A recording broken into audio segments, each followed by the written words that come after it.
Hello, very good morning बच्चों। कैसे हो आप लोग? आप सभी का एक बार फिर से मैं बहुत बहुत स्वागत करता हूं और पूरे एंगस्ट्रॉम क्लासेस की तरफ से आप सभी का बहुत बहुत हार्दिक अभिनंदन है बच्चों।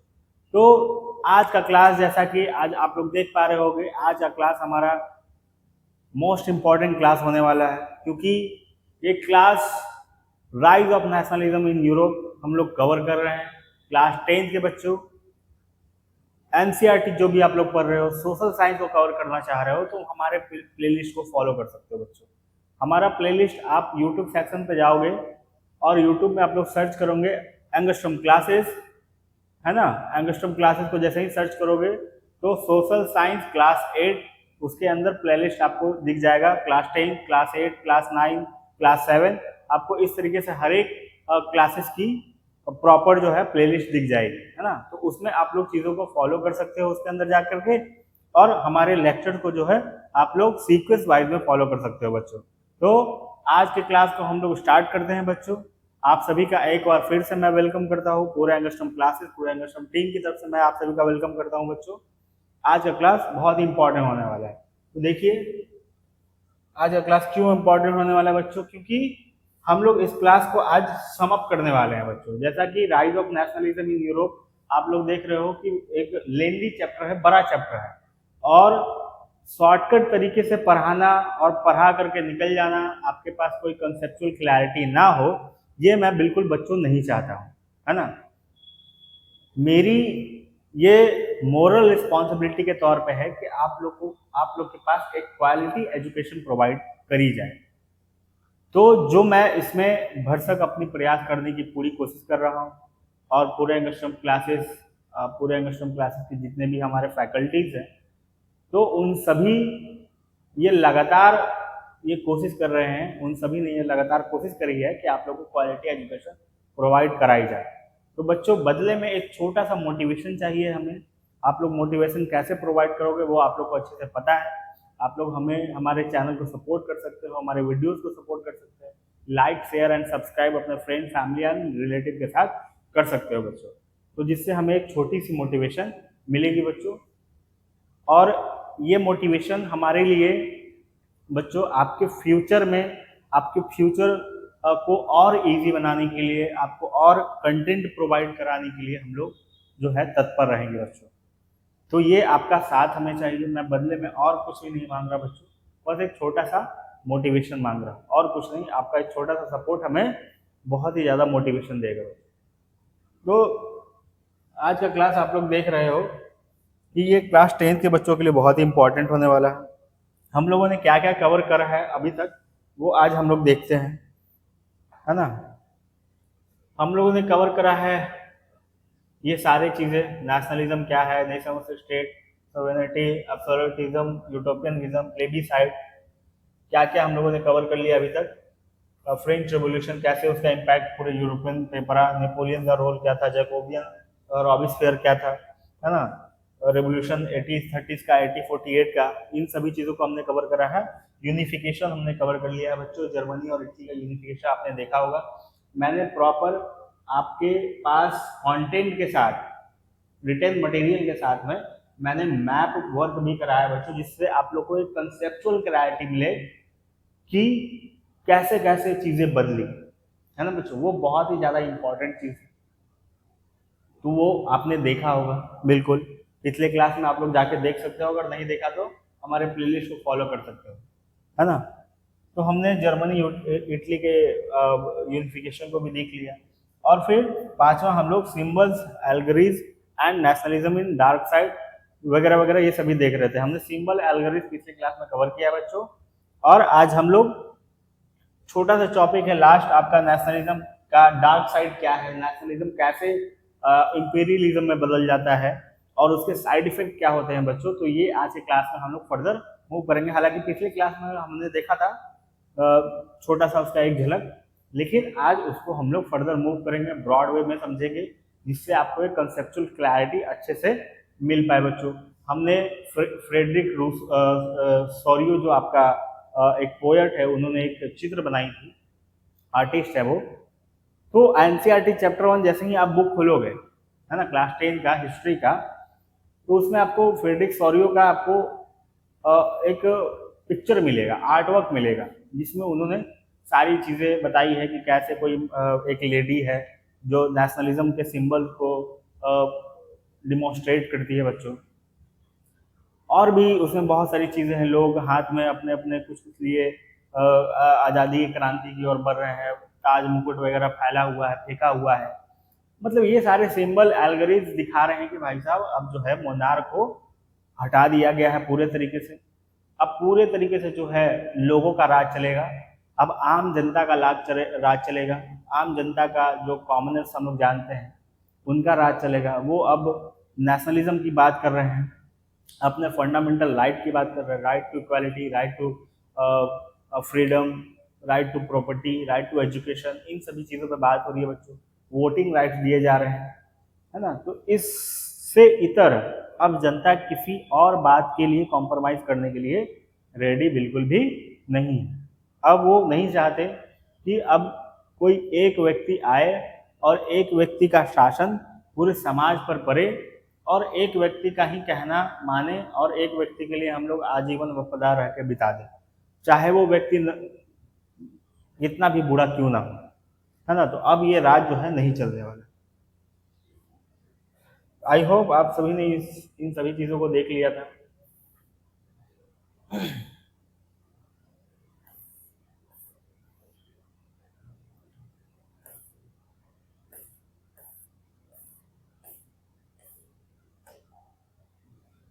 तो बच्चों हम लोग यहाँ पे थे, आपने पिछले क्लास में एल्गोरिथम वगैरह देखा था, मरियम के बारे में देखा था, मरियम के बारे में मैंने बताया था, जर्मेनिया के बारे में बताया था, ब्रिटानिया के बारे में बताया था। ये सभी क्या है, एक लेडी के सिंबल के रूप में लोगों ने सिंबलाइज किया है कि भाई साहब ये जो है नेशनलिज्म की प्रवर्तक है। जैसे हमारे इंडिया में आपने कंपेयर किया था कि इंडिया में हम लोग भारत को क्या बोलते हैं, आप लोग सोचो।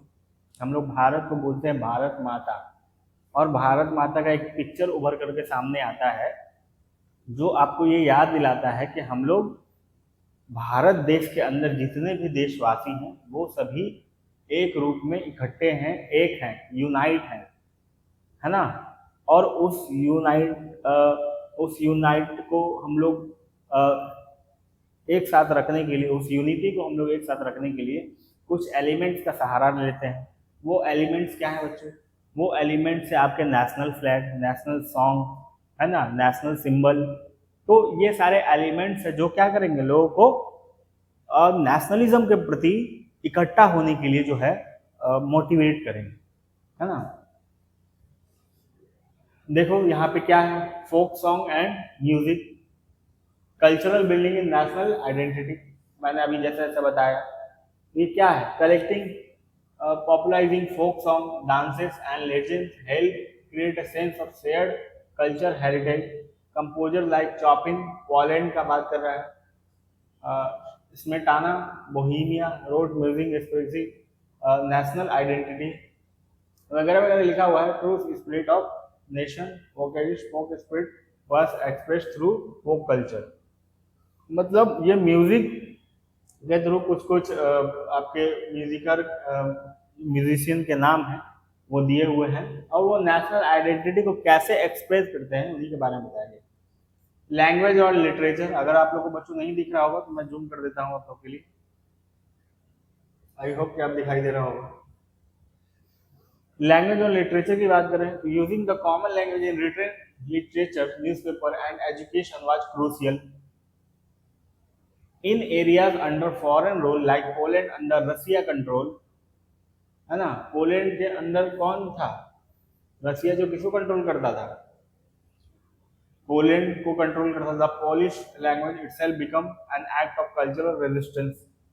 ये पोलिश मतलब देखो, अब नेशनलिज्म को सपोर्ट करने के लिए एलिमेंट्स क्या क्या मैंने बताया, एलिमेंट बताया मैंने, नेशनल सॉन्ग,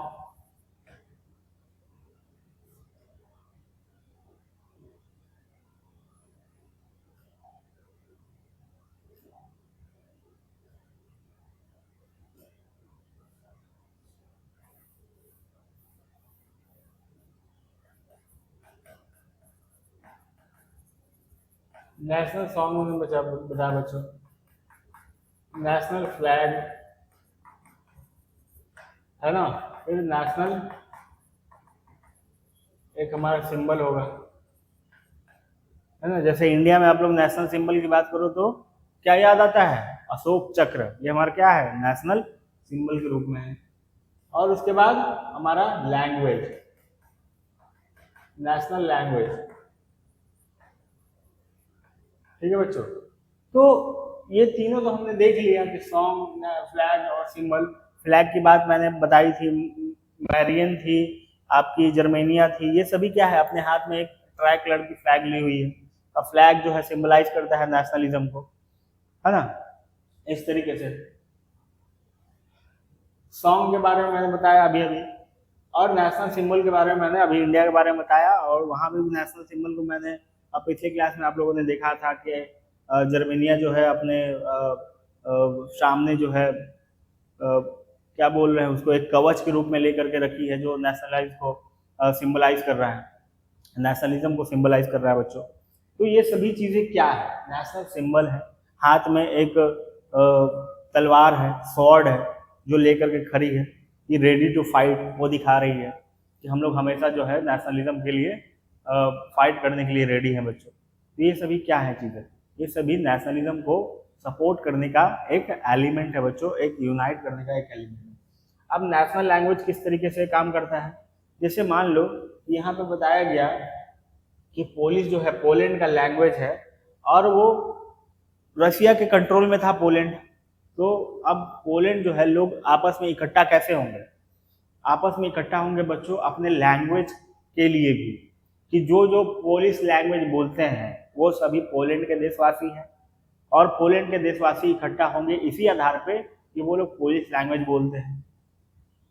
जैसे इंडिया में हम लोग वैरायटी ऑफ लैंग्वेज है, 22 भाषाओं को मान्यता दी गई है इंडिया में, लेकिन अगर वाइड लेवल पर इंडिया में बात करें तो हम लोग हिंदी जो है वो बोलते हैं, है ना, हम लोग हिंदी बोलते समझते हैं। और हिंदी जो भी बोलता है, अगर हम लोग कहीं यूएसए में भी चले जाए और कोई हिंदी बोलने वाला इंसान मिल जाए तो हम लोग सोचेंगे कि भाई साहब ये अपने देश का बंदा है, ये अपने देश के लोग हैं, तो हम लोग उससे जो है काफ़ी ज़्यादा अट्रैक्ट फील करेंगे, है ना, अपना लोग समझेंगे, उसमें हमें कोई डाउट नहीं होगा, उसमें हमें कोई डर का माहौल नहीं होगा, भय नहीं होगा कि क्या पता कैसा लोग है कैसा तो लोग नहीं है।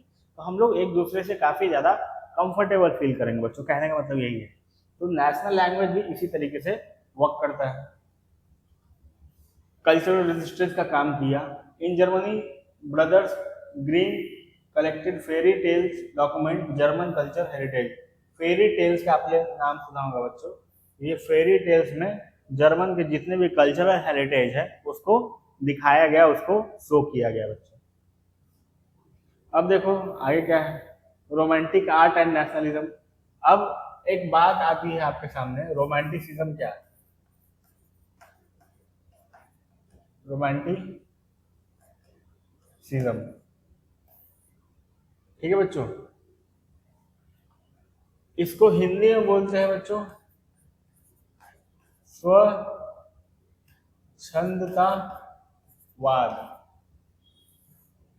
स्वच्छंदतावाद।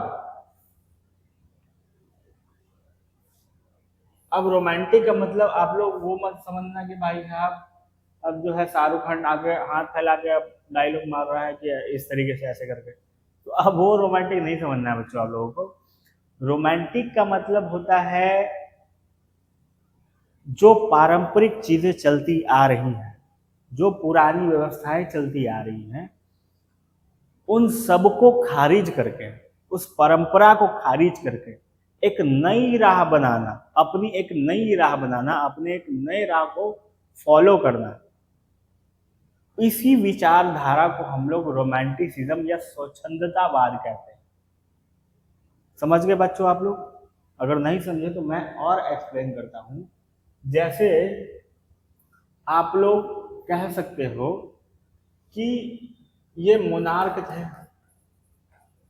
है ना, ये मोनार्क थे, और मोनार्क जो है उनका काफी अरसों से, काफी सालों से इन्हीं का रूल जो है बच्चों चलते आ रहा है। लेकिन एक अब नई धारा बनी नेशनलिज्म की, है ना, नेशनलिज्म की। अब बात करी गई, इसमें बहुत सारी चीज़ों की बात करी गई, इसको मैं इस तरीके से आप लोग को बताना चाहूँगा।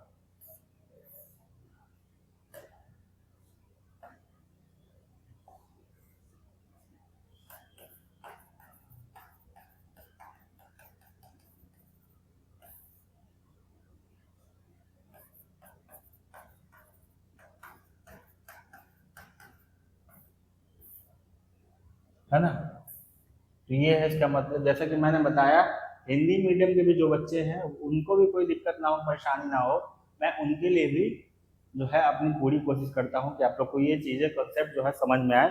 और इंग्लिश मीडियम आप लोगों को बच्चों को तो घबराने की बात है ही नहीं, मैं हर एक चीज़ जो बता ही रहा हूँ। तो रोमांटिसिज्म का मतलब होता है, क्लियरली कहने का मतलब यह है कि आप लोग पूरे तरीके से, मतलब जो क्लासिकल चीज़ें हैं, क्लासिकल जो जितने भी थिंग्स हैं, क्लासिकल चीज़ को हम लोग खारिज करेंगे, है ना, क्लासिकल चीज़ को खारिज करेंगे और एक अपना नया रास्ता हम लोग, न्यू जर्नी,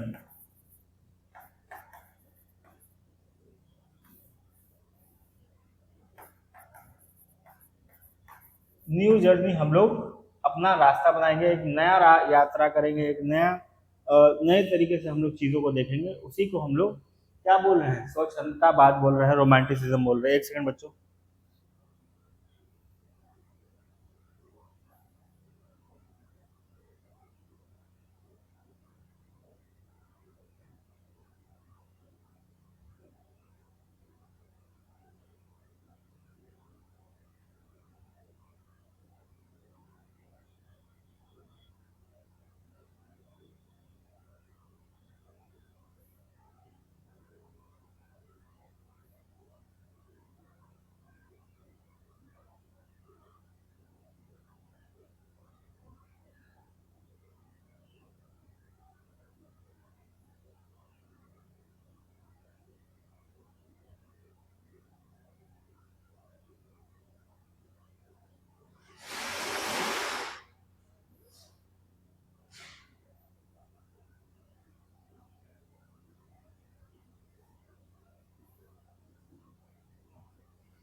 तो देखिए बच्चों, रोमांटिसिज्म क्या था, मैं थोड़ा ऑडियो ठीक कर रहा था, ऑडियो में कुछ नहीं चल रहा था। हाँ देखिए, तो रोमांटिसिज्म बच्चों क्या बताता है, ये जो है इंडिविजुअल इंडिविजुअलिज्म की बात करता है।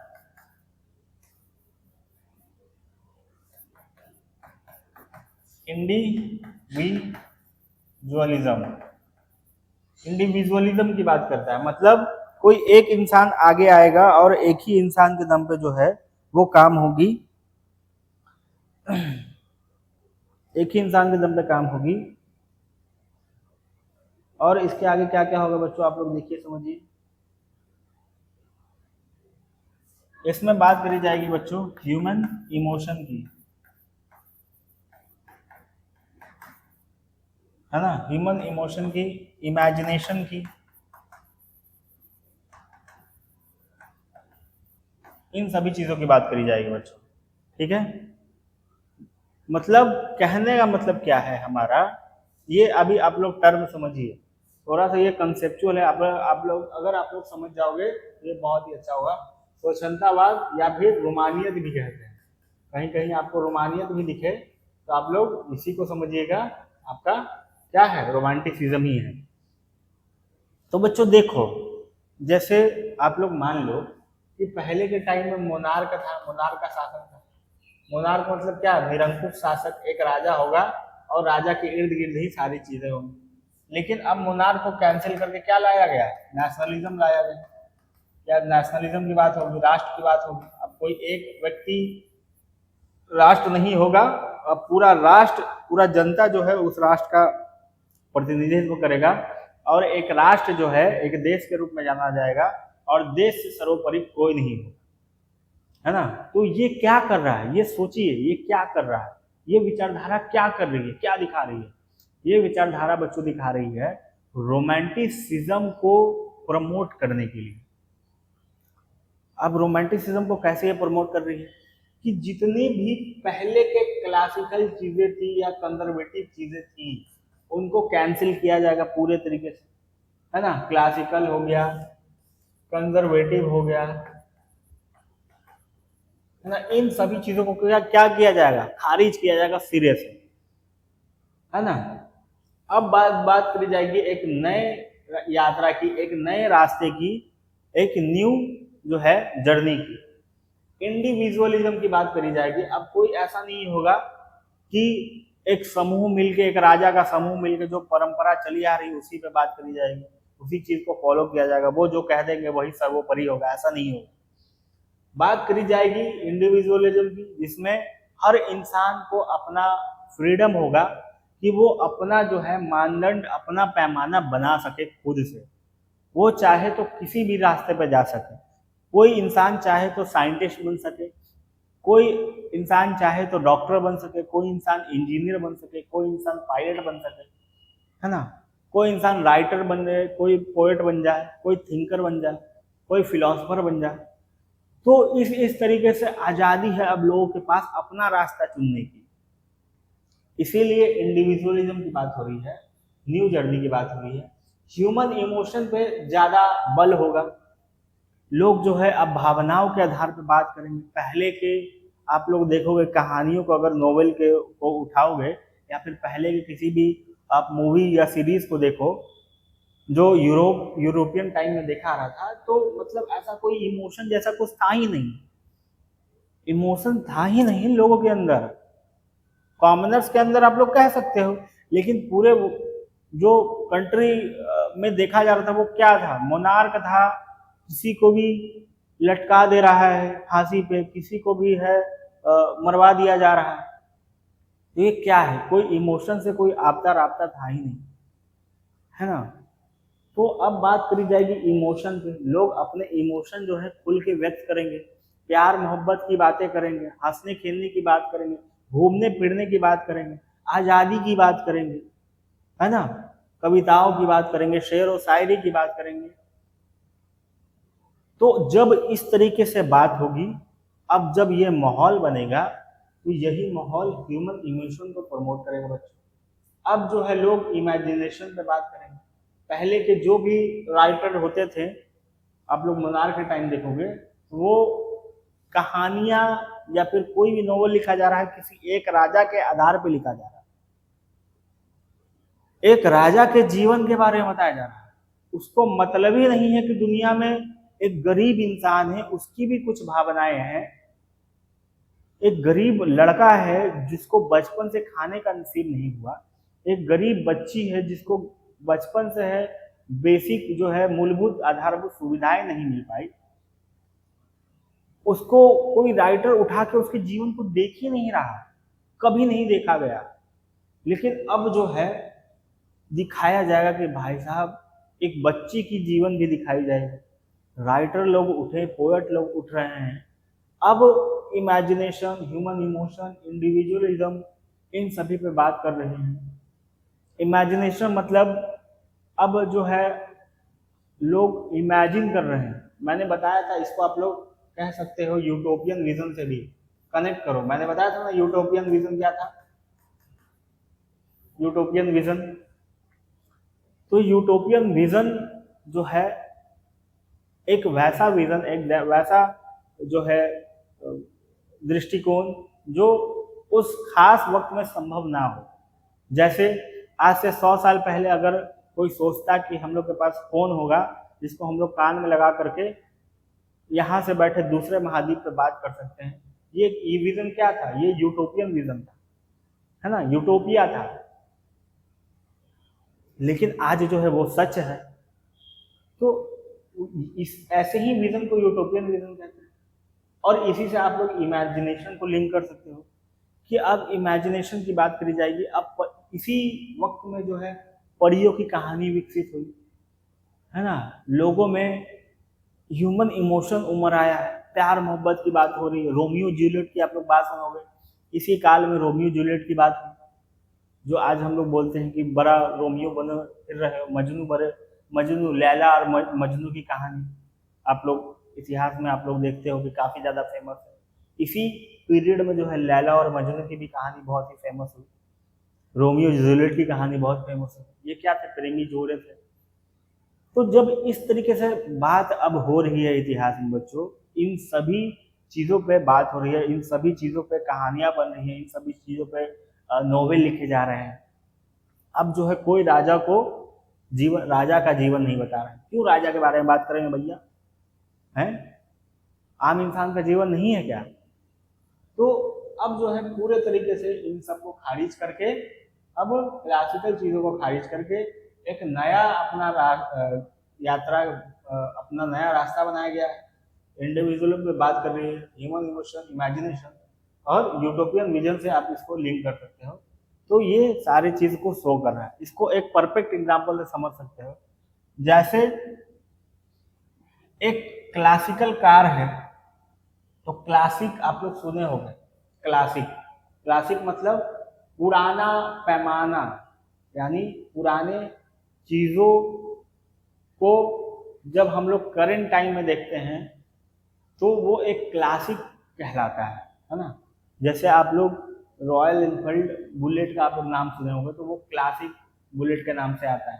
क्लासिक मतलब पुराना ढांचा ही, और वही जो है आज के टाइम में भी महत्वपूर्ण है। तो अब क्लासिक चीजों को खारिज किया जाएगा, क्लासिकल चीजों को खारिज करके अब जो है इंडिविजुअलिज्म पे बात करी जाएगी। अब अपना जो है नए तरीके से हम लोग बना सकते हैं। समझ गए बात को? तो ये सारी चीजें हैं, आप लोग ये समझ सकते हो। अगर आप लोग इसको लिखना चाहते हो तो आप लोग लिख सकते हो बच्चों, मैं लिखवा रहा हूं आप लोगों के लिए।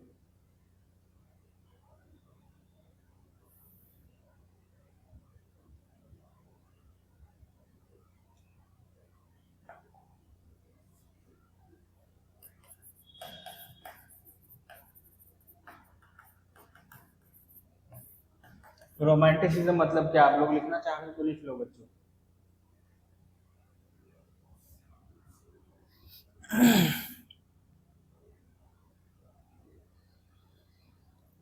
देखिए,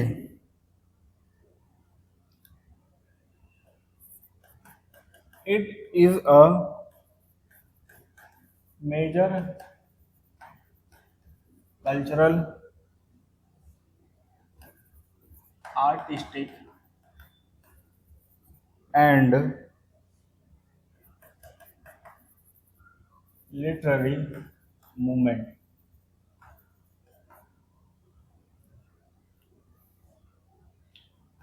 that began in Europe during late 18th century.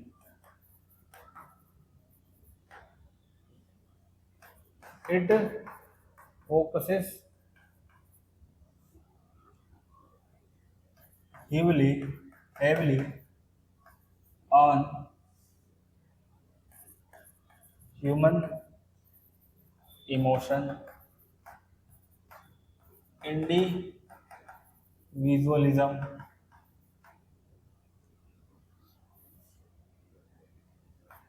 imagination,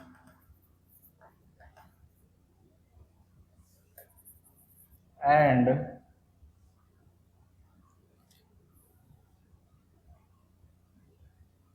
a deep reverence of nature over strict strict scientific logic और societal rules.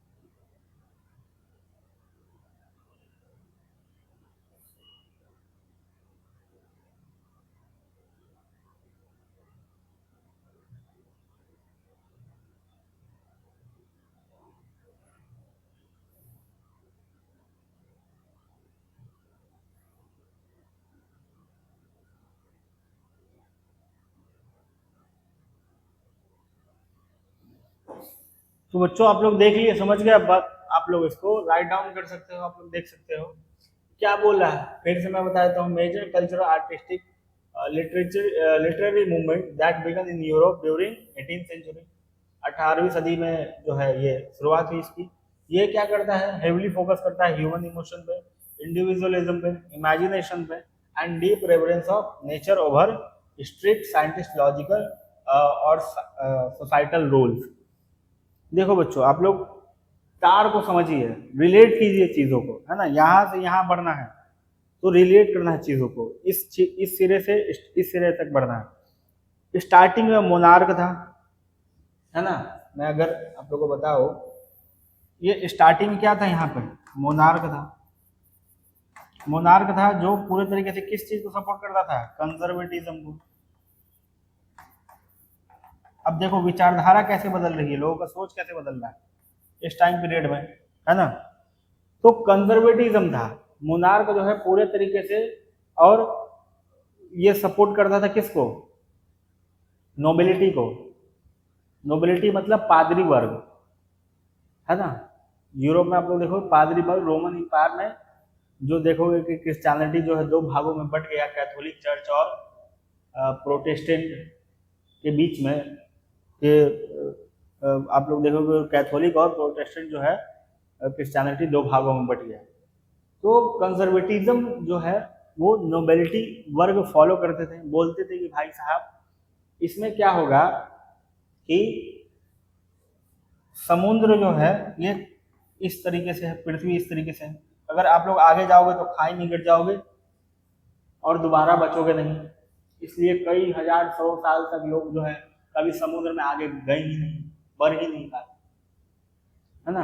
वो बोलते थे क्या कि पृथ्वी जो है वो गोल है, गोल तो है लेकिन पृथ्वी केंद्र में है और सूर्य इसका चक्कर लगा रहा है, इस तरीके से। समझ रहे हो बात को, ये सन हो गया और ये अर्थ हो गया। तो ये अपने आप में तार्किक नहीं था, तो बहुत सारे वैज्ञानिक, बहुत सारे जो आप देखोगे न्यूटन, आइंस्टाइन, उससे पहले पहले और भी लोग जो है, अल्फ्रेड नोबल, और फिर उससे पहले आप देखोगे गैलीलियो, ये सब दूरबीन का आविष्कार किए और देखे दूरबीन से कि भाई साहब एक्चुअल में क्या है, क्या चीज़ें, माजरा क्या। तो देखे कि नहीं, पृथ्वी केंद्र में नहीं है, सूर्य केंद्र में है और सूर्य का चक्कर सारे प्लैनेट जो है लगा रहे हैं। जब ये बात बताई गई तो नोबेलिटी और ये कलर्जी ने मिल के उसको मिटवा दिया कि तुम जो है क्यों, हम भगवान के अवतार हैं, हमारे विरुद्ध तुम नहीं जा सकते हो, भगवान के दूत हैं हम जो बोलेंगे वही सत्य होगा, पृथ्वी पर भगवान ने हमें भेजा है, गॉड ने भेजा है, इस तरीके से बातें करेंगे। तो दूसरा जो काल आया, जब आप देखते हो, आप लोग देखोगे कि यूरोप में जो आप लोग देखोगे कि रेनेसा का वक्त आया। तो रेनेसा में पुनर्जागरण एक टर्म आता है, पुनर्जागरण। रेनेसा मतलब पुनर्जागरण, फिर से जागना, नींद से जागना। मतलब इसमें हर एक कंजर्वेटिव चीजों को खारिज किया गया और यहाँ पे विचारधारा आप कंजर्वेटिज्म को फॉलो ना करके अब साइंटिफिक चीजों को फॉलो करेगी। ठीक है, साइंटिफिक चीजों पे अब बात होगी। अब काफी ज्यादा विरोध जब होता गया, विरोध बढ़ता गया, तो नोबेलिटी और कलर्जी को भी जो है झुकना पड़ा। आम जनता जो लोग हैं वो अब इसका विरोध करने लगे पूरे तरीके से कि नहीं भाई साहब, जब सामने वाला प्रूफ के साथ बात कर रहा है तो आप कैसे कह सकते हो कि जो समुद्र खाई की तरह है, आगे जाओगे गिर जाओगे, फिर तो कभी कोई जा ही नहीं पाएगा। और कई 100 साल तक लोग गया ही नहीं। आप लोग देखते हो कि 1496 15 से 16 सेंचुरी में जो है लोग एक दूसरे से दूसरे महाद्वीप पे जाना स्टार्ट किया, वो भी ऑटोमन एम्पायर की वजह से हुआ। लेकिन आप लोग देखोगे कि पूरे यूरोप में लोग इस डर से, भय से कि चलो अब वैसे भी रहेंगे, ऑटोमन एम्पायर हमला कर दिया है, रोमन एम्पायर को खत्म कर रहा है, तो वैसे भी निकलना ही पड़ेगा। तो इस वजह से कोई दिक्कत नहीं, अगर समुद्र में गिर गए तो वैसे भी मरेंगे और यहाँ रहे तो वैसे ही मरेंगे, इससे बढ़िया निकल ही जाते हैं। अब जब निकले लोग तो दूसरे देश पहुंच गए, दूसरे महाद्वीप पे पहुंचे, उनको पता चला कि भाई साहब अगर समुद्र खा ही रहता तो आज हम लोग गिर चुके होते, लेकिन पूरा पृथ्वी गोल है, इसका मतलब तो हम लोग कहीं भी जा सकते हैं, हमेशा चिपके हुए रहेंगे पृथ्वी से। तो साइंटिफिक चीज़ों पे बल दिया गया और लोग जो है साइंटिफिक अप्रोच के साथ आगे बढ़े। उसी साइंटिफिक दौर में आप लोग देखोगे कि इंडस्ट्रियल रेवोल्यूशन हुआ आगे चल के, और साइंटिफिक चीज़ों का बढ़त हुआ। अब लोग जो है साइंटिफिक तरीके से बात कर रहे थे। अब जब इसी दौर में जब ये दौर भी आगे गुजरा, ये दौर भी 300-400 साल तक चला, 14वीं शताब्दी से 15वीं शताब्दी से आप देखोगे 18वीं शताब्दी तक। लेकिन अब ये आपके स्टार्टिंग से चल रहा है, ये लगभग आप देखोगे कि आप लोग देखोगे 12वीं-13वीं शताब्दी तक चला, सेंचुरी तक, हाँ। फिर 13वीं-14वीं शताब्दी से ये आप लोग देखोगे 14वीं शताब्दी से आप लोग ले लो कि ये चला 17th-18th सेंचुरी तक, है ना। और फिर 18th सेंचुरी के बाद में यहाँ पे देखो लेट 18th सेंचुरी, आप लोग देखो कि अब रोमांटिसिज्म के जो विचारधारा है अब ये हावी हो रहा है।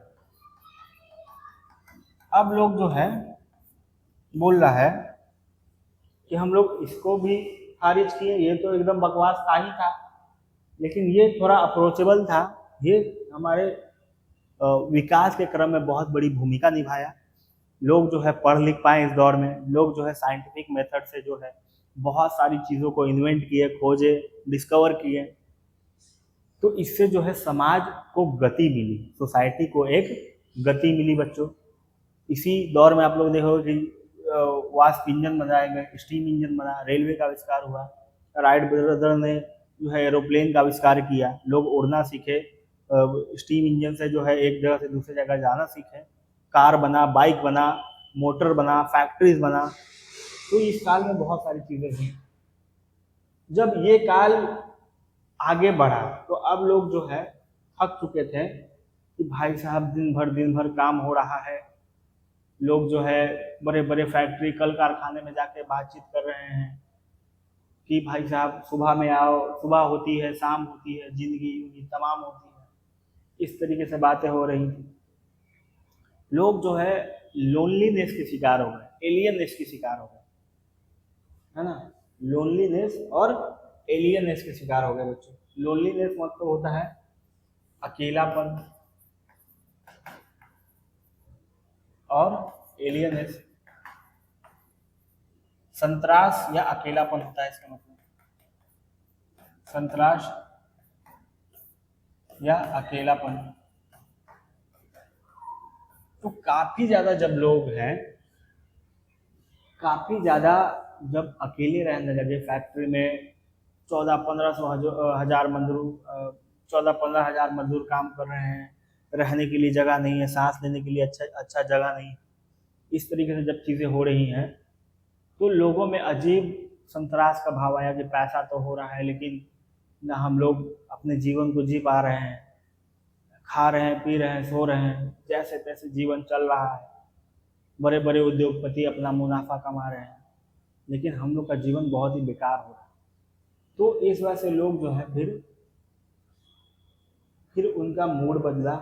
कई लोग जो है अपना सारा काम धाम छोड़ करके घूमना फिरना शुरू कर दिए, एक देश से दूसरे देश से तीसरे देश जाना शुरू कर दिए, है ना।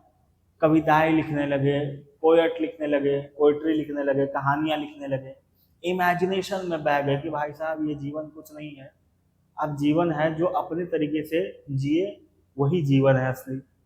आप लोग सोच के देखो, कनेक्ट कर पा रहे हो कैसे चीजें बदल रही है, टाइम पीरियड कैसे बदल रहा है, कैसे जो है लोगों का थिंकिंग बदल रहा है, धाराओं का काल बदल रहा है।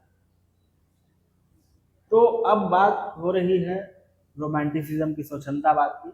अब लोग जो है ह्यूमन इमोशन की बात कर रहे हैं, जो इंसान की भावनाएं होती है, अंदर की भावनाएं। लोग अकेले रहते हैं तो क्या सोचते हैं, उनका मन कैसा होता है, वो किस अपने घर परिवार, अपने बाल बच्चे, अपने अभी बच्चों को बहुत ही ज़्यादा मिस कर रहे हैं, रो रहे हैं अकेले बैठ करके। अब इस पे बात हो रही है, बहुत सारे पोएट लिख रहे हैं कि भाई साहब कैसे जो है एक पिता जो है अपने बच्चों से दूर गया, एक पिता जो है अपने पत्नी से दूर गया, एक पति अपने पत्नी से दूर गया घर में कमाने के लिए, घर में राशन पानी जुटाने के लिए, है ना। पत्नी भी उधर बेचारी बेसुध पड़ी हुई है कि कोई है नहीं हमारे पास। तो इस तरीके से बात हो रही है है ना, इंडिविजुअलिज्म की, इमेजिनेशन की।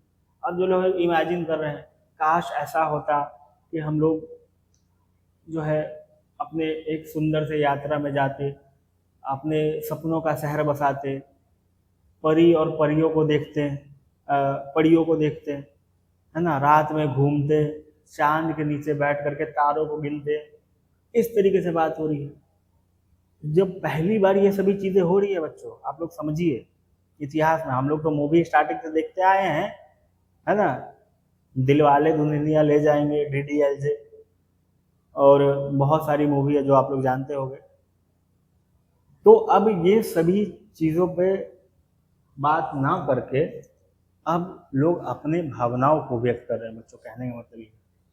और इसी भावनाओं को हम लोग कह रहे हैं रोमांटिसिज्म। ये क्या कर रहा है कि नेचर को प्रायोरिटी दे रहा है ना, डीप रेवरेंस ऑफ नेचर, मतलब नेचर को प्रायोरिटी दे रहा है, मतलब प्रकृति को, प्रकृति के माध्यम से चीजों को रिलेट कर रहा है। जैसे मतलब बना चांद, तारा, सूरज, चंदा, फूल, प्रकृति, मौसम, हवा, बादल, बारिश, बारिश के नीचे घूमते, बारिश में छम छम करके हम लोग भीगते जाते। तो ये सभी जब बात हो रही है तो ये नेचर की, प्रकृति की बात कर रहे हैं। और इसको छोड़ करके, स्ट्रिक्ट साइंटिफिक लॉजिक को छोड़ करके, इसको छोड़ करके अब लोग जो है यहाँ पे जंप कर चुके हैं। और सोसाइटल रूल्स, जो सामाजिक जो नियम बना हुआ है कड़ा, कि कोई जो है महिला वो पुरुष के साथ बाहर नहीं घूम सकती, कोई जो है महिला अपने घर से बाहर नहीं जा सकती, महिला का काम सिर्फ खाना बनाना है, अपने जो है घर का सेवा करना है। अब इस तरीके से जो सामाजिक जो रूढ़िवादी बंधन है, अब सभी इसको तोड़ रहे हैं और अपने जीवन को प्रायोरिटी दे रहे हैं, अपने जीवन के प्राथमिकताओं को समझ रहे हैं। समझ रहे हो बात को आप लोग? तो इस तरीके से चीजें चल रही है, यही हमारा क्या है, रोमांटिसिज्म है। मैंने आपके सामने रिटन जो है मटेरियल भी दे दिया, इसको आप लोग देख सकते हो, समझ सकते हो। ठीक है बच्चों, तो रोमांटिसिज्म पे आज का लगभग लंबा जो है टाइम हम लोगों ने रोमांटिसिज्म पे बिताया है, क्योंकि ये कॉन्सेप्ट समझना आप लोग के लिए बहुत जरूरी है। आप लोग क्लास 10 के बच्चे हो, एक कॉन्सेप्ट थोड़ा मतलब हेवी है ना, आप लोग के लिए, आप लोगों के अकॉर्डिंग। लेकिन मैं चाहता हूँ कि टाइम लगे, कोई दिक्कत वाली बात नहीं है, लेकिन आप लोग के पास कंसेप्चुअल क्लैरिटी होनी चाहिए कि चीज़ें कैसे बदल रही है, चीज़ें कैसे मूव कर रही है। सिर्फ रोमांटिसिज्म समझ लेना इसका कोई मतलब है ही नहीं। ये भैया आया कहाँ से, बैकग्राउंड क्या था, क्यों हुआ, ये अभी हमने समझा, और यही सबसे जरूरी था बच्चों। समझ गए बात को आप लोग? ये हम लोगों ने देख ही लिया।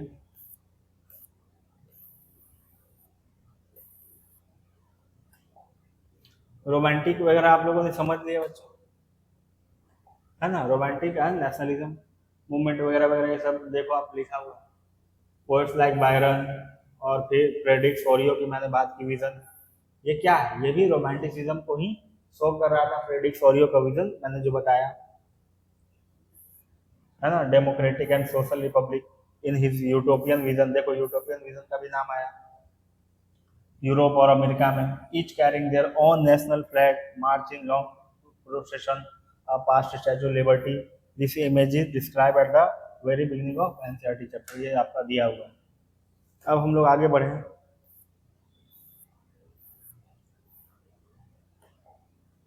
नेशनलिज्म और आपका इंपीरियलिज्म, एक कॉम्प्लेक्स रिलेशनशिप। देखो, तो नेशनलिज्म और इंपीरियलिज्म क्या है बच्चों, मैंने पिछले क्लास में डिस्कस किया था आप लोगों के सामने, लेकिन एक सेकेंड,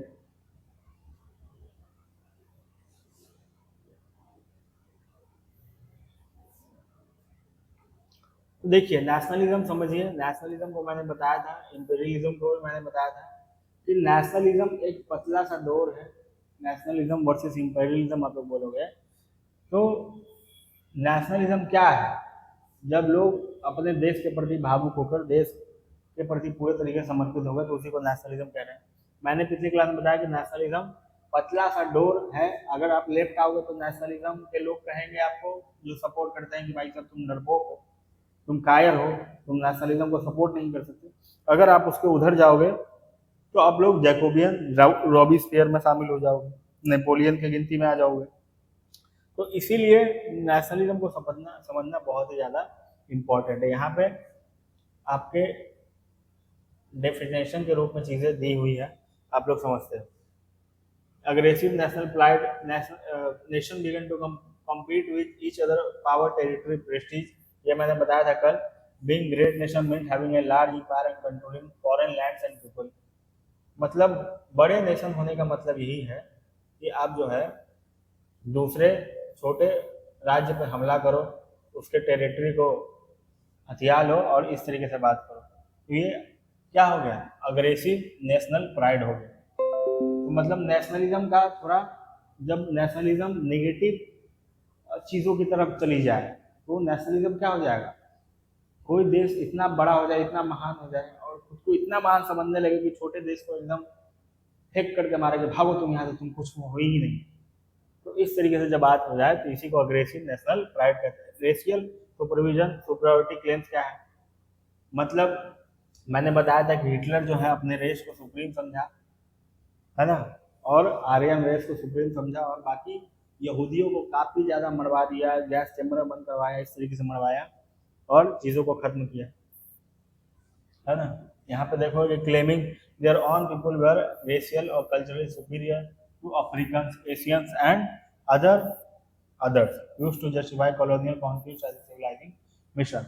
अब जब यूरोपियन लोग बाहर निकले, यूरोपियन लोग जो बच्चों बाहर निकले, तो इसी दौर में एशियन, अफ्रीकन, इन सभी टेरिटरी को कब्जा करने लगे और बोले भाई साहब कि यूरोपियन जो है रेस सुपीरियर है, यूरोपियन और एशियन रेस जो है कमतर है और यूरोपियन रेस सुपीरियर है। मतलब एशियन, अफ्रीका ये सभी नीचे तबके के लोग हैं और यूरोपियन जो लोग हैं ऊपर के तबके के लोग हैं, इस तरीके से। और इसी भावना को आगे बढ़ाते हुए इन सभी कंट्री ने क्या किया, एशियन कंट्री और अफ्रीकन कंट्री पे कॉलोनियल रूल स्थापित की। जो हम लोग देखते हैं बच्चों कि ब्रिटिश एम्पायर ने हम इंडिया को लगभग 200 सालों तक गुलाम बना करके रखा और वहाँ के रिसोर्सेज को अपने फायदे के लिए एक्सट्रैक्ट किया, ठीक है। और इसी में Balkan the power keg of Europe, Balkan के जो आप लोग देखते हो, मैंने ये भी डिस्कस किया था पिछले क्लास में। ग्रेट पावर कैसे सर्बिया, बुल्गारिया, रोमानिया, ये सभी मैंने डिस्कस किया था, जो ऑटोमन एम्पायर डिक्लाइन। तो ग्रेट पावर ये सभी क्या किए, ये सब मैंने कल डिस्कस किया था बच्चों।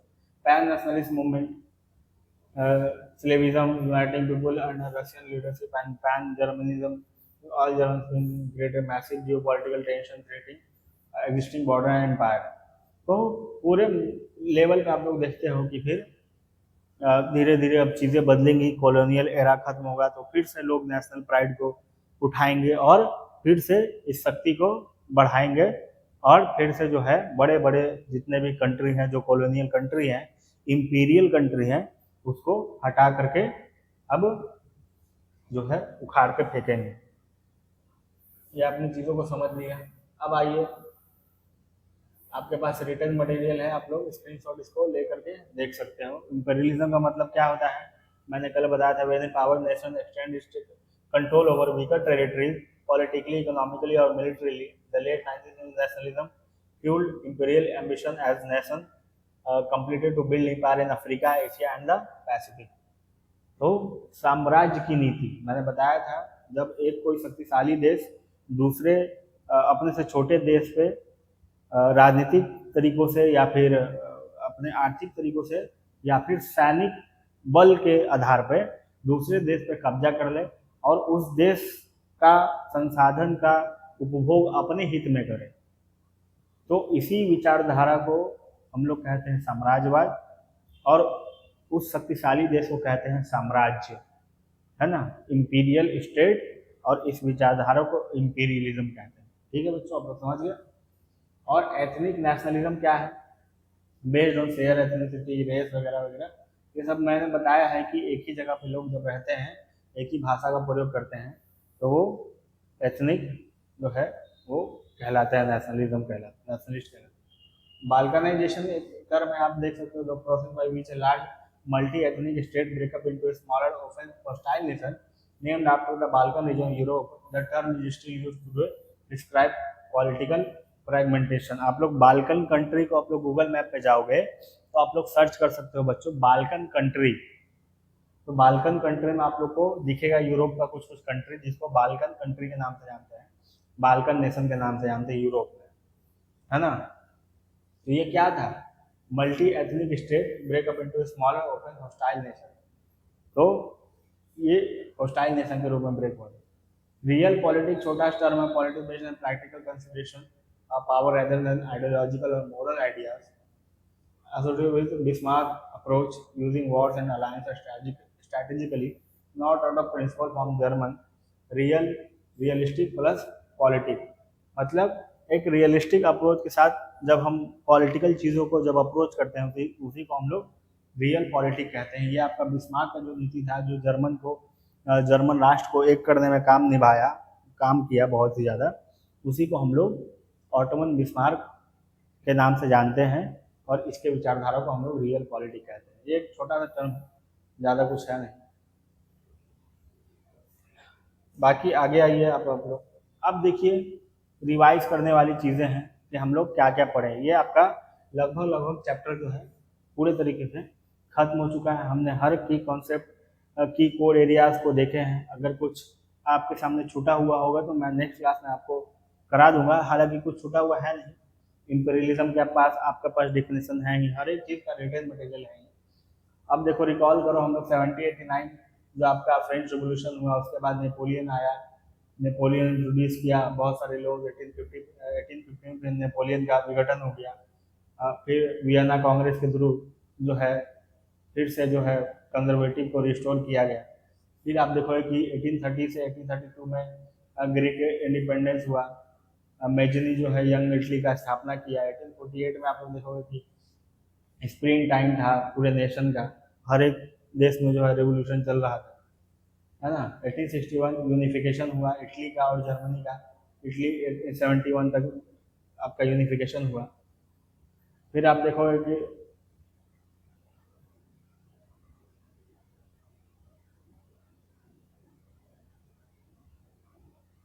Most important definition to remember, आप लोग ये याद रख सकते हो, देखो स्क्रीनशॉट ले सकते हो आप लोग। Nationalism, liberalism, allegory, real politics, plebiscite, ये सभी क्या है, ये सभी के डेफिनेशन आपके सामने दिए हुए, ये सभी हमने कवर किया है। की फिगर कौन कौन से, तो की फिगर कौन कौन था ये भी हमने कवर किया बच्चों। देखो नेपोलियन बोनापार्ट फ्रांस का एम्पायर, कंट्रीब्यूशन क्या था ये आप लोग देख सकते हो, स्क्रीनशॉट ले करके आप लोग इसको फैक्ट के तौर पे समझ सकते हो। मेटरलिक ऑस्ट्रिया का चांसलर था, आर्किटेक्ट था, कांग्रेस और वियना को बनाने में बहुत बड़ी भूमिका निभाई थी। मेजनी जो है इटली का फिलोसफर था, यंग इटली का स्थापना किया, काउंट का वो डिप्लोमेट था इटली का, गैरिबॉल्डी सोल्जर था इटली का, ऑटोमन बिस्मार्क जर्मनी का चांसलर था। ब्लड आयरन की नीति पे जो है इटली जर्मनी को यूनिफाई किया, है ना बच्चों। ये चीज आपने देख लिया। अब देखिए आपके पास कुछ क्वेश्चन आंसर डिस्कशन करने के लिए एक क्लास हम लोग इस चैप्टर से रिलेटेड और रखेंगे, जिसमें हम लोग कुछ क्वेश्चन आंसर को डिस्कस करेंगे इससे रिलेटेड। आपके एनसीईआरटी के अकॉर्डिंग क्या क्या क्वेश्चन आंसर आ सकते हैं, आप लोग उसको कैसे कैटर कर सकते हो, आप लोग उसको कैसे लिख सकते हो, आंसर राइटिंग फ्रेमिंग कैसे कर सकते हो, उसमें हम लोग एक और क्लास में हम लोग बात करेंगे बच्चों। ये आपका chapter rise of nationalism in Europe खत्म हो चुका है बच्चों, ये एंड हो चुका है ना, ये एंड हो चुका है। अब जो है हम लोग कुछ कुछ बात करेंगे, थोड़ा थोड़ा आप लोग देख लो कि कैसा क्वेश्चन दिया जाता है, आप लोग इसको घर से प्रैक्टिस करके ला सकते हो, इसको प्रैक्टिस कर सकते हो बच्चों। आप लोग को दिखाई दे रहा होगा तो आप लोग लिख लो, ये कुछ क्वेश्चन हैं, आप लोग इसको स्क्रीनशॉट करके लिख सकते हैं। पहला क्वेश्चन है what is the meaning of the term nationalism, how did the French revolution contribute to the growth of nationalism in Europe, पहला क्वेश्चन। दूसरा है what was the Napoleon code, how did they affect the lives of the people in territories conquered by Napoleon. तीसरा है who was Giuseppe Mazzini, what was the significance of young Italy. Giuseppe Mazzini कौन था, young Italy का जो है महत्व क्या था। Explain the role of Zollverein in the unification of Germany, what is the meant by allegory, give example of national allegories from France and Germany. ये सभी मैंने बताया हो बच्चों, कोई भी आपको आउट ऑफ टॉपिक नहीं दिख रहा होगा, है ना। बोल रहा है explain the role of Zollverein in the unification of Germany, Zollverein का जो है जर्मनी के यूनिफिकेशन में के महत्व के बारे में बताइए, क्या उसका रोल था। एल्गरी से आप लोग क्या समझते हो, उसका कुछ एग्जाम्पल बताइए। फिर यहाँ पे आप लोग क्वेश्चन देखिए किस तरीके से है, long answer question. Compare the method used for the unification of Germany with those used for Italy, how were they similar and different. बोल रहा है कि इटली का आप लोग यूनिफिकेशन देखें और जर्मनी का यूनिफिकेशन देखें तो उन दोनों में क्या समानताएं हैं और क्या विभिन्नताएं हैं, वो आप लोग बताइए। तो एक आप लोग जो है माइंड मैप बना करके इसको बना सकते हैं, डिवाइड करके, जैसे आप लोग डिफरेंस को लिखते हो उसी तरीके से सिमिलैरिटी और डिफरेंसेस को बना सकते हो। Nationalism which began as a liberal unifying force become associated with imperialism and war by end of the 19th century justifying the statement with the example. Nationalism जो स्टार्ट हुआ एक लिबरलिज्म के तौर पे, unifying forces become associated with imperialism, और फिर वो धीरे धीरे इंपीरियलिज्म की ओर बढ़ गया, और फिर उसी के टाइम जो है आप लोग देखते हो 19th सेंचुरी में वॉर हुई। तो इस स्टेटमेंट को कैसे आप लोग जस्टिफाई करते हो, एग्जांपल देके आप लोग समझाइए। Explain the role of language art and folk culture in the growth of nationalism in Europe. तो लैंग्वेज, आर्ट का, फोक कल्चर का, ये सभी का नेशनलिज्म पे क्या प्रभाव पड़ा, नेशनलिज्म के ग्रो पे क्या प्रभाव पड़ा यूरोप में, इसको आप लोग कैसे देखते हो ये बताइए, है ना। तो ये क्वेश्चन है, आप लोग प्रैक्टिस कर सकते हो। हालांकि कुछ क्वेश्चन को मैं अपने तरीके से अपने साइड से एक बार प्रैक्टिस कराऊंगा जिससे आप लोग को लिखने का आइडिया लग जाए, लेकिन आप लोग इसको होमवर्क के तौर पे ले सकते हो, आप लोग घर से इसको करके आ सकते हो बच्चों, ठीक है। नेशनलिज्म इज ऑलवेज गुड, क्या ये हमेशा सही होता है, ये सोचने वाली बात है ना। Connection to Indian nationalism, Indian national जो है नेशनलिज्म कैसे जो है हम लोग इसको कनेक्ट कर सकते हैं, इंडिया का नेशनलिज्म कैसे था, क्या था, सिंबल अराउंड क्या है हमारे इंडिया का नाम, ये सब हम लोग देख सकते हैं बच्चों। तो ये सब पे हम लोग सोच सकते हैं, विचार सकते हैं। तो बच्चों आज के क्लास को हम लोग यहीं पर समाप्त करते हैं, क्योंकि टाइम भी ज़्यादा हो चुका है। और बच्चों आपसे मिलते हैं नेक्स्ट क्लास में। आज के लिए क्लास में आज के लिए यहीं तक है हमारा साथ, और नेक्स्ट क्लास में हम लोग कुछ क्वेश्चन आंसर को देखेंगे, उसके राइटिंग प्रैक्टिसेस को देखेंगे कि आप लोग को कैसे क्वेश्चन आंसर को फ्रेम करना है। क्योंकि हम लोग यहाँ पे यूट्यूब पे सिर्फ इसलिए अवेलेबल नहीं है कि आप लोग को कुछ भी पढ़ाया जाए और बस चैप्टर खत्म करके निकला जाए, है ना। व्यूज पाने के लिए हम लोग नहीं है बच्चों, यहाँ पे हमारा पूरा का पूरा ऑब्जेक्टिव यही है कि जिस तरीके से एक प्रॉपर पढ़ाई होती है ना, उसी तरीके से आप लोग को पढ़ाई कराई जाए। मैंने हर एक छोटे से छोटे पॉइंट को कवर किया है rise of nationalism in Europe पे। अगर कुछ छूटा हो बच्चों तो आप लोग कमेंट में करके बता सकते हैं, है ना, उस पर मैं विशेष ध्यान दूंगा। और आई थिंक मुझे लगता नहीं कि कोई टॉपिक जो है आपके लिए बहुत ही ज़्यादा इम्पोर्टेंट होंगे, वो मैंने कवर नहीं किया। हर एक चीज़ को ब्रॉड वे में कवर किया है और कवर करने की पूरी कोशिश की है बच्चों।